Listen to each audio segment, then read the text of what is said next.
नमस्कार साथियों, आप सभी का स्वागत है सुपर स्टडी मिक्स में।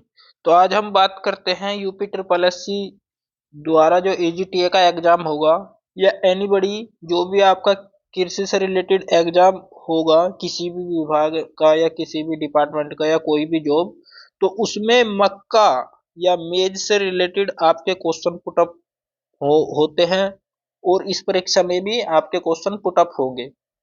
तो क्योंकि मैं आपको बता दूं साथियों, सरकार भी बहुत मक्का की फसल पर बहुत अपनी नज़र बना के रख रही है और तमाम योजनाएं तमाम तरीके की किसानों को सुविधाएं दे रही है। तो ये बहुत इम्पोर्टेंट आपकी फसल है। तो इससे जो रिलेटेड महत्वपूर्ण बिंदु है, मैं उन सभी पर प्रकाश डालूंगा। और मैंने ये आपको मैं बता दूं, मैं हर फसल से संबंधित ज्यादा नहीं, आपका सस्य विज्ञान में जो एग्रोनॉमी में कम से कम 10 से 15 फसल कराऊंगा, ऐसे ही हॉर्टिकल्चर में कराऊंगा और ऐसे ही सब्जी की कराऊंगा। 10 10 फसल आपकी कराऊंगा, लेकिन सेलेक्टेड फसल आपको कराऊंगा और उनमें से ही आपके क्वेश्चन देखने को मिल जाएंगे। तो बिना देरी करते हुए चलते हैं साथियों। टॉपिक हमारा यही है कि मक्का मेज की फसल। तो पेपर में साथियों ऐसे ही प्रश्न आएंगे। तो ये हमने लोगों में भी दिखा रखा है। और चलते हैं अपने आज के इस टॉपिक की तरफ। तो साथियों, मक्का का जो वनस्पतिक नाम है जियामेज है। और मक्का का जो कुल है साथियों ग्रेमनी या पोइसी, या तो ग्रेमनी या पोइसी है। मतलब ग्रेमनी भी और पोइसी भी बोल देते हैं। और ये स्कूल का पौधा है मक्का का। मक्का की जो फसल की जो गिनती होती है ग्रेमनी या पोइसी कुल में आती है। फिर इसमें तीसरा बिंदु है मक्का में गुणसूत्रों की संख्या। साथियों 2n बराबर 20, 2n बराबर 20 आपका मक्का में गुणसूत्रों की संख्या होती है। और मक्का का जो साथियों उत्पत्ति स्थान मैक्सिको है। और मक्का को कहा जाता है अनाजों की रानी।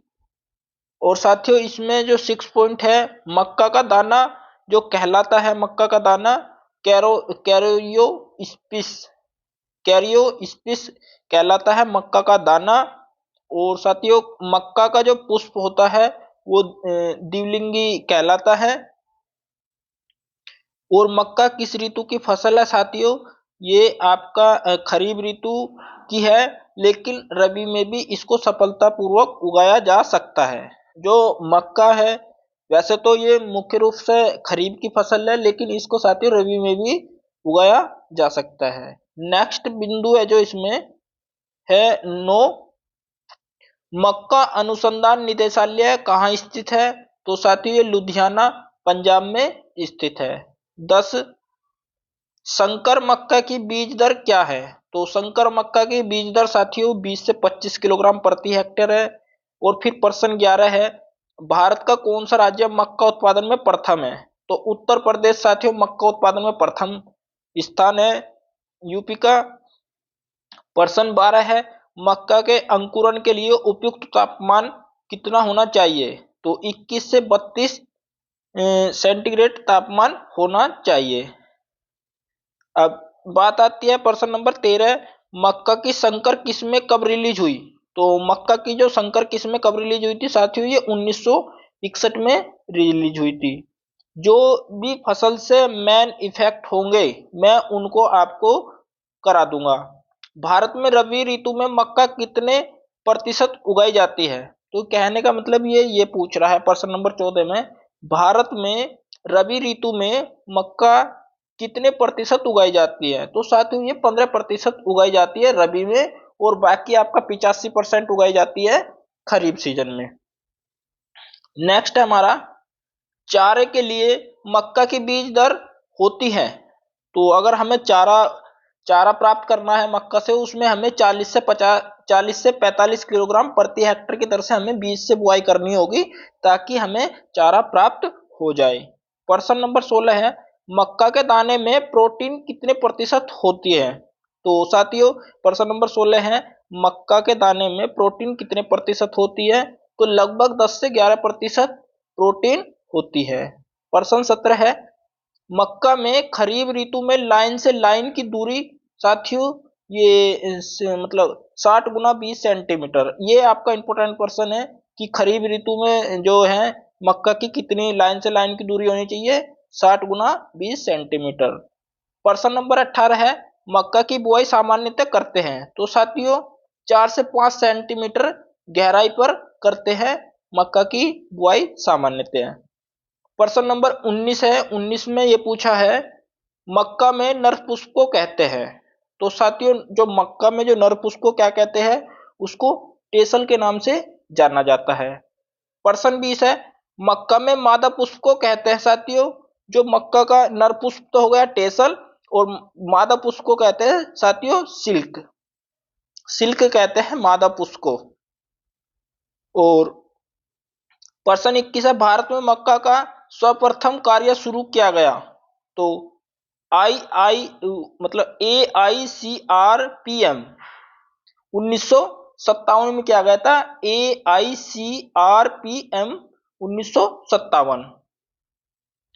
फिर है आपका प्रश्न नंबर 22, मक्का किस समूह का पौधा है। तो साथियों ये C4 पौधा है। प्रश्न नंबर 23 है, मक्का की खेती के लिए उपयुक्त तापमान होना चाहिए। तो 32 डिग्री सेल्सियस आपका तापमान होना चाहिए। प्रश्न नंबर 24 की बात करते हैं, मक्का को कहा जाता है। तो मक्का को कहा जाता है साथियों अमेरिका की रीढ़ की हड्डी, क्योंकि अमेरिका को रीढ़ की हड्डी कहा जाता है मक्का। अमेरिका की रीढ़ की हड्डी किसको कहा जाता है, मक्का को। प्रश्न नंबर 25 है, मक्का की रबी फसल की बुआई राजस्थान में कहां पर होती है।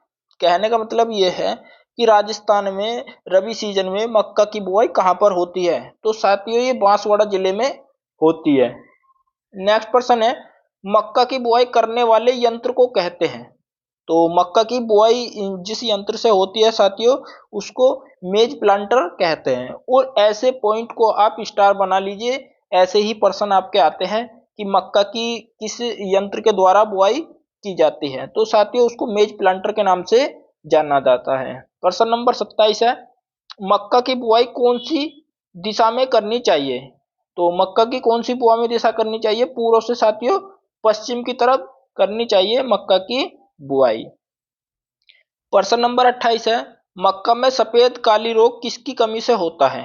तो मक्का में जो सफेद काली रोग होता है साथियों जिंक की कमी से होता है। ये भी बहुत इंपॉर्टेंट है, आपसे पूछ लिया जाएगा कि सफेद काली रोग जो है किस फसल से संबंधित है, ये मक्का से संबंधित है। या सफेद काली रोग किसकी कमी से होता है साथियों, जिंक की कमी से होता है। अब इसमें प्रश्न नंबर 29 है, मक्का में कौन सी जीन पाई जाती है। तो साथियों मक्का में जो पाई जाती है OPEC2 फ्लोरी2, या तो OPEC2 या फ्लोरी2 आपकी जीन पाई जाती है मक्का में। प्रश्न नंबर 30 है, मक्का में सर्वप्रथम एकल संकरण की खोज किसने की। जो मक्का में एकल संकरण की जो खोज की गई थी IM ईस्ट एवं GS साल द्वारा 1910 में की गई थी। IM ईस्ट एवं GS सल ने 1910 में की गई थी एकल संकरण की खोज मक्का में। बात करते हैं 31% की। 31% में क्या पूछा है, मक्का में सर्वप्रथम डबल संकरण की खोज किसने की। एकल संकरण की खोज की इन दोनों ने, और डबल संकरण की खोज की है DF जोन्स ने 1920 में साथियों। प्रश्न नंबर 32 है, मक्का किसकी सबसे उपयुक्त फसल है। तो मक्का जो है साइलेज हरे चारे की उपयुक्त फसल है। कभी कभी क्वेश्चन ऐसे भी पूछ लेते हैं जैसे इसमें लिखा है कि मक्का किससे उपयुक्त फसल है, मतलब किसकी सबसे उपयुक्त फसल है। तो साथियों इससे साइलेज तैयार किया जाता है। नेक्स्ट प्रश्न हमारा प्रश्न नंबर 33, मक्का की संकर किस्में होती है। तो साथियों ये हमारे याद होनी चाहिए कि मक्का की संकर किस्में कौन कौन सी है, जैसे दक्कन 103, गंगा सफेद 2, गंगा 101, पूसा, संकट 2 और रंजीत हाई स्टार्च। ये साथियों आपकी मक्का की संकर किस्में हैं। दक्कन 103, गंगा सफेद 2, गंगा 101 पूसा संकर 2, रंजीत और हाई स्टार्च, ये हमारी संकर किस्में हैं मक्का की। अब बात करते हैं प्रश्न नंबर 34, मक्का की संकुल किस्में हैं। कंपोसाइट जो किस्में हैं वो कौन कौन सी है? अंबर, किसान, विक्रम, जवाहर, सोना, विजय, प्रताप, नवजोत। तो साथियों ये मतलब जैसे लगभग नाम है, तो ये सब हमारी जो किस्में हैं संकुल किस्में हैं आपकी मक्का की। प्रश्न नंबर 35 की बात करते हैं, मक्का में कार्बोहाइड्रेट कितने प्रतिशत होता है? तो ये साथियों 76.8% आपका मक्का में कार्बोहाइड्रेट होता है। देखो कितनी एनर्जी आती है, अगर मक्का खा लोगे तो आपको एकदम से एनर्जी आ जाएगी, क्योंकि कार्बोहाइड्रेट हमारा एनर्जी का काम करता है। नेक्स्ट हमारा प्रश्न नंबर 36, मक्का में खरपतवार नियंत्रण किया जाता है? तो एट्राजीन का प्रयोग करके हम खरपतवार का नियंत्रण कर सकते हैं आपका मक्का में। और ये प्रश्न पूछा जाता है कि निम्न में से मक्का से संबंधित है, तो वो एट्राजीन ही है। नेक्स्ट प्रश्न हमारा, मक्का की फसल में सिंचाई की आवश्यकता होती है? तो साथियों 500 से 800 मिमी की सिंचाई की आवश्यकता होती है मक्का की फसल में। नेक्स्ट है हमारा 38 प्रश्न, मक्का का प्रमुख रोग है? तो डाउनी मिल्ड्यू, जिसको तुलसा सीता रोग के नाम से जाना जाता है, और ये हमारा मक्का का प्रमुख रोग है डाउनी मिल्ड्यू, जिसको तुलसा सीता रोग के नाम से जाना जाता है। नेक्स्ट है हमारा 39, डाउनी मिल्ड्यू तुला सीता रोग का कारक है? कहने का मतलब अब इसका कारक पूछ लिया। तो ये साथियों यह रोग पेरोनोस्पोरेलेज पेरोनोस्पोरेलेज मेडिस नामक कवक द्वारा फैलता है। पेरिनोस्पोरेलेज मेडिस नामक द्वारा ये कवक फैलता है। और नेक्स्ट प्रश्न है साथियों हमारा बहुत महत्वपूर्ण प्रश्न नंबर 40, मक्का का सफेद कली का व्हाइट वुड रोग किससे होता है? तो साथियों ये अभी मैंने ऊपर बताया था, जिंक की कमी से ये होता है। नेक्स्ट प्रश्न है हमारा प्रश्न नंबर 41, मक्का का प्रमुख हानिकारक कीट है? तो साथियों तना छेदक हमारा प्रमुख हानिकारक कीट है। और ऐसे प्रश्न आपके आते हैं कि मक्का का प्रमुख हानिकारक कीट का क्या नाम है, उसको तना छेदक बोलते हैं। नेक्स्ट हमारा प्रश्न नंबर 42, मक्का में किस कीट के प्रकोप से पौधों में मुख्य तना का ऊपरी भाग सूख जाता है, जो डेड हर्ट कहलाता है? तो साथियों मक्का में किस कीट के प्रकोप से पौधे में मुख्य तना का ऊपरी भाग सूख जाता है, जो डेड हर्ट कहलाता है? तो साथियों उसको तना छेदक कहते हैं। क्या बोलते हैं उसको? तना छेदक। और ये हानिकारक कीट है आपका मक्का का। नेक्स्ट प्रश्न नंबर 43, तना छेदक की रोकथाम कैसे करते हैं? तो तना छेदक की रोकथाम के लिए साथियों अभी हम बताएंगे, ये इस तरीके से रोकथाम करते हैं, अंड परजीवी एग प्रेसेटोइड ट्राइकोडर्मा क्लोनिस 1,00,000 अंडे 5 ट्राइकोड ट्राइकोकार्ड के द्वारा प्रति हेक्टर काम में लेते हैं। तो ट्राइकोडर्मा क्लोनिस 1,00,000 अंडे 5 ट्राइकोकार्ड के द्वारा प्रति हेक्टर काम में लेते हैं। इसको रोकने के लिए या इसके स्थान पर साथियों हम फिर दूसरा जो फॉर्मूला अपनाएंगे उसको बोलते हैं कोटेशिया फेलेविस नामक लार्वा परजीविया कीट भी महत्वपूर्ण बायो एजेंट है। और इसमें जो एक महत्वपूर्ण बिंदु ये दे रखा है, दानेदार कीटनाशी जैसे प्रोपनील अथवा कार्टाप हाइड्रोक्लोराइड 4G आपका 15 से 20 किलोग्राम प्रति हेक्टर मात्रा काम में लेते हैं। तो साथियों इन जो ये आपके मेथड दिए हुए हैं इनमें से ही कोई सा एक मेथड आजमा के आप इसकी तना छेदक की रोकथाम कर सकते हो।